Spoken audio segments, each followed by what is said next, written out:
Hello my friends, haven't seen you for a while, it's lovely to see you again, I hope you've all been well, although with the nature of time travel being what it is, I probably have seen you last week, yesterday and tomorrow. Isn't time travel fun? Now, I am here to take you through the rankings of all of the companions that have joined the Doctor since the show came back in 2005. Now before this, make sure you go back and look at the list we did a while back ranking all of the classic Doctor Who companions for two reasons. One, we're quite proud of that list, and two, it nearly killed us. Please show it some love, please. There are quite a few names on this list, so if your favourite gets either a really short entry or is possibly left off the list altogether, le shock, make sure that you let us know in the comments below. Try and be nice, and sure look, if you can't be nice, at least be funny. With that in mind, I'm Sean Fertig for Who Culture, and here is every new Who companion ranked from worst to best. Number 25, Adam. Stuck around for a week, went to the future, got a window in his brain. Next. Number 24, Lady Christina D'Souza. She was fine. Stole a bus, flew it away, still has one of the most iconic scenes in soap opera history. You're not my mother! Yes, I am! Love it. 23, The Doctor, Jackson Lake. Pretty crushing episode, really. It was like, you know, hey, Merry Christmas, your family's dead. Yeah. Number 22, Craig. I unironically really enjoyed The Lodger. I think it's a really fun episode. Closing time, The Power of Love defeats Cybermen. That would have been nice to know. The 10th Planet, World Enough and Time, Age of Steel. Number 21, Mickey. He was good for a bit of a laugh, but at the end of the day, he wasn't really much. He did figure out that he was sitting in a car that one time. That was good. Wait a second. We're in a car. We're in a car. Number 20, Ryan. Unfortunately, he was more of a collection of tidbits than an actual character. Yes, there was dealing with his dyspraxia. Yes, there was storylines which dealt with racism. But overall, Ryan really wasn't that memorable a companion, I'm sorry to say. When literally his nan who passed away 10 minutes after we met him and his granddad are more memorable than him, that's unfortunately not really great. Did like the storyline dealing with the resolution with him and his father. Number 19, Carbonisa. Giant dog from Liverpool. Sold. Number 18, Nardo. When Matt Lucas first appeared in Doctor Who in the Husbands of River song, I thought he was kind of a Marmite character, but perfectly inoffensive, and then, he was decapitated. That's not fun. So I was quite surprised to find out that he was coming back as a companion, and you know what? He actually wasn't half bad, I have to say. I enjoyed him, and I enjoyed his kind of sarky wit next to the Doctor as well. Plus, he had travelled through the future, like, he kind of got what it was to be a companion without having to go through the bigger on the inside, space and time, and I enjoyed him for that. I did think his, scene that led to his death scene was a bit like, sorry Nardo, we're going this way, best of luck, yeah? So I thought, that was a bit of an ignoble end, but it was nice to see him back in Twice Upon a Time. Number 17, Missy. Now obviously this ranking is about these characters as companions, not about characters themselves. Missy is an amazing character who would top many, many lists. But as a companion, she's almost directly responsible for the Doctor having to regenerate. Sure, yeah, I mean, you could say even more directly is a Cyberman. But yeah, she kind of works with her earlier incarnation, then she doesn't, and. So yeah, as a companion, not amazing, but still had a lot of very funny one-liners, which puts her a little bit ahead of some of the others. Number 16, Dan. I love John Bishop, so I was really hoping for more when he was announced as the companion for Doctor Who Flux, and the character didn't really go anywhere. He was very nice. What else is there to say about Dan? Which is such a shame. There was a couple of great one-liners, sure, but overall, he's not really made much of an impact. There's still, as of recording, one episode to go, so we'll see what happens with the power of the Doctor, but for now, he was very nice. 15, Astrid Peth. When Kylie Minogue appeared in The Voyage of the Damned, I mean, this was a beautiful episode. So many fun moments, so many standout scenes, and that crushing end. the fact that she gets released and she's Stardust, I mean, what a beautiful final scene between the two characters. But it was really frustrating because it really looked like she was gonna be a fantastic companion. Sure, okay, Kylie Minogue probably didn't have the time to commit to an entire series, and because Donna becomes the companion after this, I mean, I wouldn't take that away. But having said all of that, loved her in this episode, loved the gumption that she shows, and I love the excitement she shows when she arrives down on Earth. Astrid was just brilliant. Number 14, Adelaide. Now, turning a hard left here is Adelaide Brooke, and she scores so highly because she is the catalyst for one of the biggest realizations of the Doctor's lives, which is that the Time Lord Victorious is wrong. Now, that ending of The Waters of Mars, I did not see it coming. This was dark. And Doctor Who had done dark before this, but this really, really hammered home how low the Doctor had sunk at this point, why the Doctor should never travel alone particularly. So Adelaide's actions are not just the actions of what would turn out to be a great companion, but also she teaches the Doctor a very visceral lesson. She's also being played by Lindsay Duncan. She brings a maturity to the role that is just so crucially needed in this penultimate episode for David Tennant's 10th Doctor. That final scene, that is a gut punch. Number 13, Rory Williams. I loved Rory Williams. Give him 5 seconds and he'll be dead again, but it's alright because he'll be back 5 seconds after that. It's great crack. Fun fact, there was now it could have been photoshopped, but for a while somebody was sharing an image of Stephen Moffat's Wikipedia page as occupation as showrunner, writer, and Rory killer. Arthur Darvill is brilliant in the role of the sometimes hapless Rory and other times hard as steel Rory. Think of that opening scene of A Good Man Goes to War. That is the same character that, freaked out while on his bachelor party in Venice. Arthur Darvill was able to show range in this role, so I did feel that his exit, while the whole episode was good, I thought it was very sad in a way that, he's kind of blinked out, but of course it was so crucial for his storyline and how it feeds into Amy's storyline. He was definitely one of the better companions and really, really missed him when he went. Number 12, Graham.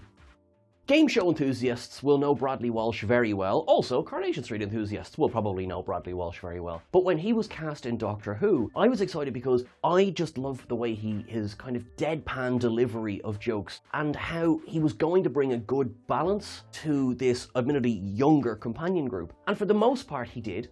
His storyline, that was, he was in remission from cancer, he's just lost his wife, Ryan's grandmother, and he is able to depict grief without battering you over the head with it. Probably his most heartbreaking moment came in the early episode Rosa, where it turns out, thanks to Wibbly Wobbly Timey Wimey, he is the one directly responsible for Rosa not giving up her seat on the bus. And when I say that, is that she is technically to give up her seat for him, and she won't do it. And it breaks his heart, and our hearts break along with him. And that is a testament to how Bradley plays the scene, and also to, at this point, how well written Graham was. Some of the scenes as the show went on didn't work as well, but there were moments like this that really showed how strong of a character and a companion piece Graham was for the Doctor. Number 11, Yaz.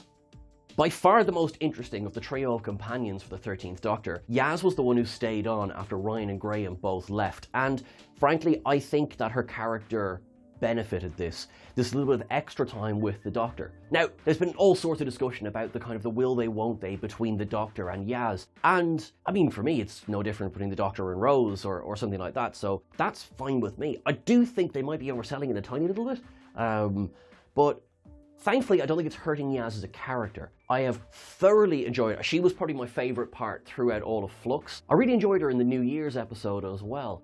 Once she's kind of given room to breathe, she has a bit more agency about her. Now, she will of course be appearing in The Power of the Doctor, which is coming up, and if this is to, new Doctor, new companions, if this is to be the last time we see Yaz, I would like her to go out on a high, so please give her a good ending if you're going to. Overall, I thought good companion, wasted a little bit, but through her some really, really excellent storylines, not least the Demons of the Punjab. Number 10, Wilfred Mott. Well, all of our collective hearts were broken this year when Bernard Cribbins passed away, but Cribbins, cast as Donna Noble's grandfather, was just perfect. His few appearances before the end of time were all pitch perfect because, he just brings a kind of a silliness as opposed to a maturity. I mean, you would think a man who at the time was in his, 70s and 80s, you'd think he would bring a maturity. No, he brought a kind of a childlike glee to being the Doctor's companion. And when he became the Doctor's companion, so to speak, in the end of time, he just, the conversation looking down at Earth. Say no more. Number 9, Sarah Jane Smith. Now, while her time in the new era of Doctor Who was all too brief, although we did get a spin-off show, The Sarah Jane Adventures, which was fantastic, Sarah Jane was able to show the excitement of being in the TARDIS again, while also showing the pain of having been, while there were reasons, cast aside by the Doctor all those years earlier. Her final scene with Tom Baker's Doctor sees her dropped in Aberdeen and then having to find her way home to Croydon. And the next thing, from her point of view, the next time she sees the TARDIS is it's parked in a school she's investigating. And then you have the 10th Doctor going, "Hello, Sarah Jane." And it's just handled perfectly. School Reunion is one of the best episodes of David Tennant's run as the Doctor, but also loved seeing her against Matt Smith as well. Obviously, we lost her far too soon, but if you haven't already, please do watch the celebration that was done on YouTube from Doctor Who stars past and present that was honouring Elizabeth Sladen. Absolutely beautiful. Number 8, Captain Jack Harkness. He just brought fun to every scene.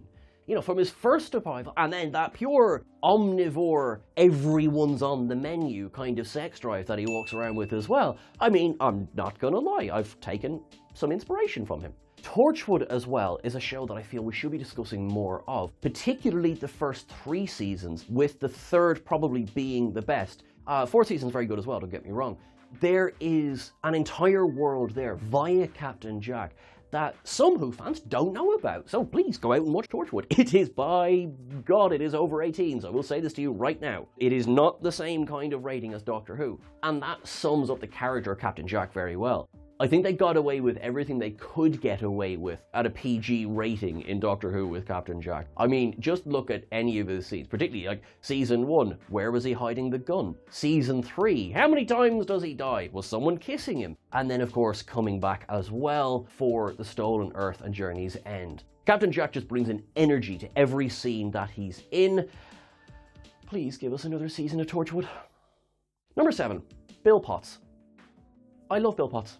First time I watched season 10, I think I was still, I must admit that I was feeling a little bit of fatigue at this point. I was kind of reeling from, Clara's departure and then another one of River's departures. And so Bill, for me, I think the first time around, I just wasn't massively receptive. Then I rewatched season 10 and went, "Oh, Sean, you're an idiot. Bill's brilliant." Bill is great because, again, they don't do the will they won't they thing. That's great. I'm delighted. That was never a thing.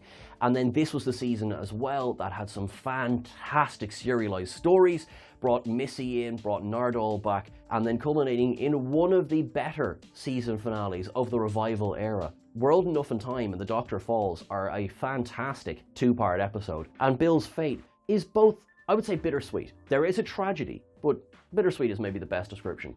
She brought energy, she brought feistiness, she brought just everything that a companion needs to the TARDIS. So yeah, for me, Bill was a winner. I'd love to see her again somehow. Number 6, Clara. Now, Clara is Marmite. I think you love her or hate her. And I'm going to say I love her, but it took me a while. I really enjoyed her first appearance in Asylum of the Daleks because it completely threw me off. I wasn't expecting this at all. We knew that Jenna Coleman had been cast, and then suddenly here she was. Okay. Then returned for The Snowmen, and stayed through the rest of Matt Smith's run, and for most of Peter Capaldi's run. Now, I think she really came into her own when she was on screen with the 12th Doctor. I think that was the pairing that worked the best. And it's not like it was perfect from the beginning. Season 8 of Doctor Who was mixed. Again, better on a rewatch, but while That was finding its feet. So too, I believe, was the relationship between Clara and the Doctor. And going into season 9, which is one of my favourite seasons of Doctor Who, I think you can see that recklessness from having lost Danny Pink and, you know, from having lost so much, really.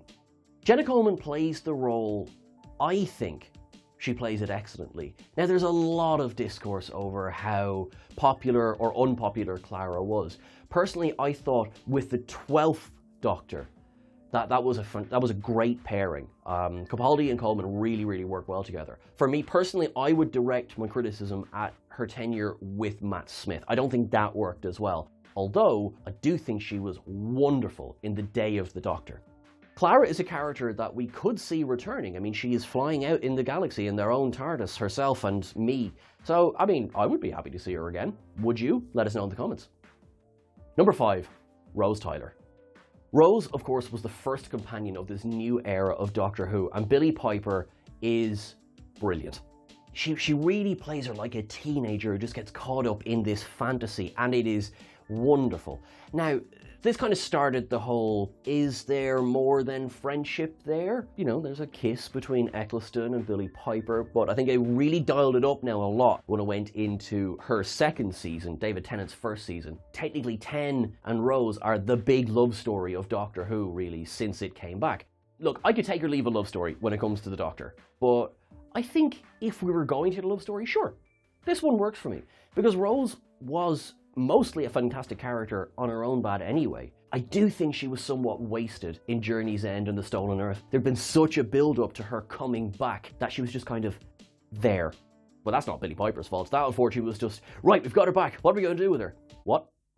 That's kind of how that felt. There is one moment that encapsulates a lot of Doctor Who for me, and it's in The Day of the Doctor. And it's that one moment where David Tennant, whose hair was a little bit longer for a role he was playing, so he didn't have that kind of spiky, sticky-uppy thing for most of it, runs his hand through his hair, and it's spiky, sticky-uppy, and John Hurt's War Doctor says, "Oh, bad wolf girl, I could kiss you." And the shot then shows bad wolf version of Rose going, "Yeah, that'll happen." And then you have David Tennant go, "What? Did you say bad wolf?" And just that moment, I mean, it's both nothing and everything.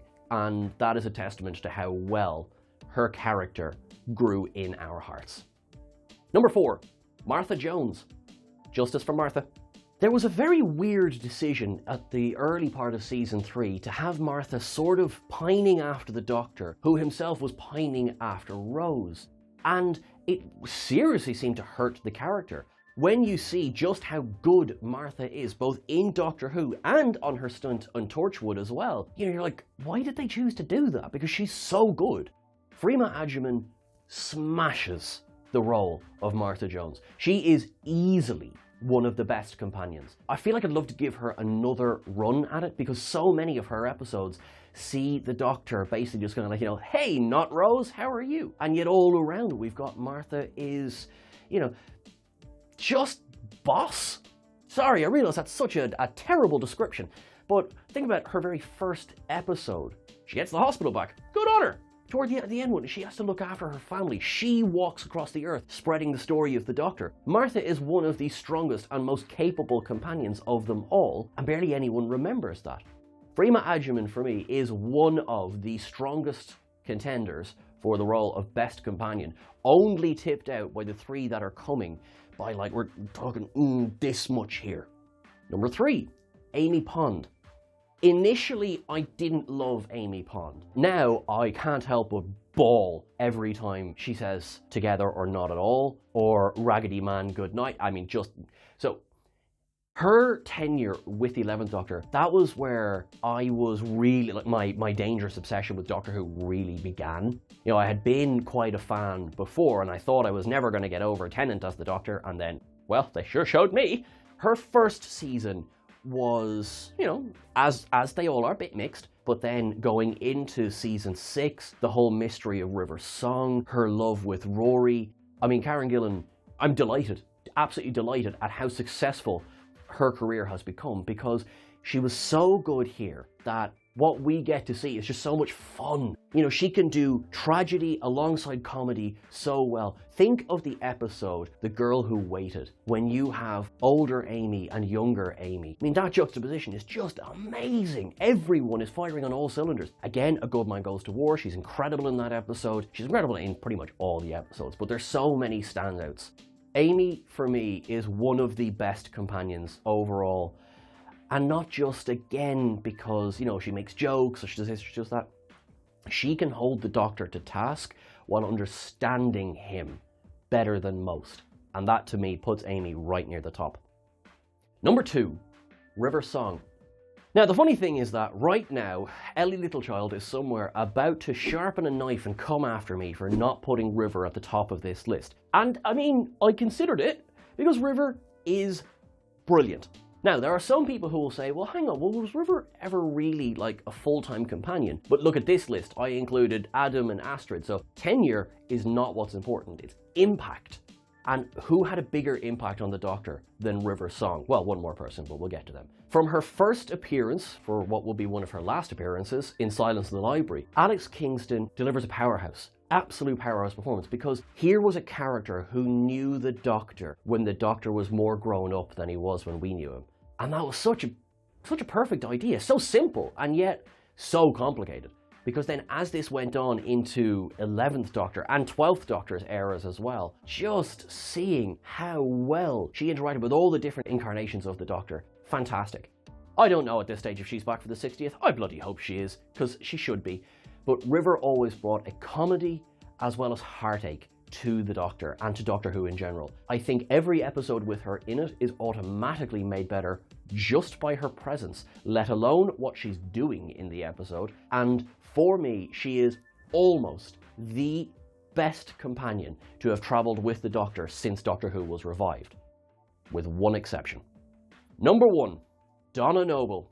Super Temp from Chiswick, Catherine Tate, no question, the best companion of the revival era of Doctor Who. Her appearance at the end of Doomsday was a bit like, that was quite jarring, like, hold on, we've just, you know, our hearts have broken and Rose is over there and we're, oh God, what's going on? And then suddenly she's like, what is this place? And then we go into the Rory Bride and you know, she is both, she's brassy, she's in your face, she doesn't really particularly care about the fact that, you know, there's a space traveler and a time traveler, like, yeah, she just wants to go to her wedding. And then when we find out her wedding was a complete farce, you can see her heartbreak and Lance was laughing at her. What a prick. But when she comes back, her run as the main companion, just win after win after win. Look at the fires of Pompeii. Please, just save someone. Look at her in Silence of the Library, Forest of the Dead. Is alright. Time Lord for really not very alright at all. Because I'm alright too. And then, of course, the rueful fate of Donna Noble. Not to mention Turn Left. There is no question for me. Catherine Tate is the best actor to have played a companion throughout the revival era of Doctor Who, and I realise that's a heck of a statement. And Donna Noble is the best companion. She kept the Doctor alive more times than I can count. She, you know, kept a lot of other people alive more times than I can count. And also, she has a great relationship with Martha as well. Just fantastic. Also, just, you know, when Captain Jack goes, who is he? Love him. The Doctor Donna is amazing, and I cannot wait to see what they do with the character when she comes back in the specials. That's everyone for our list. If you reckon I missed anyone, like I said, drop it into the comments below. Please don't forget to like, share, and subscribe. Thank you so much for helping us cross the 100,000 subscribers mark. You're awesome. Thank you. Thank you. Thank you. You can catch us over on Twitter at WhoCulture. You can catch myself at Sean Ferrick. Don't forget to go follow both Danny and Ellie as well. You're all awesome. Keep things wibbly wobbly until I see you again. My friends in Ukraine, stay safe and stay strong. Everyone, have a good one.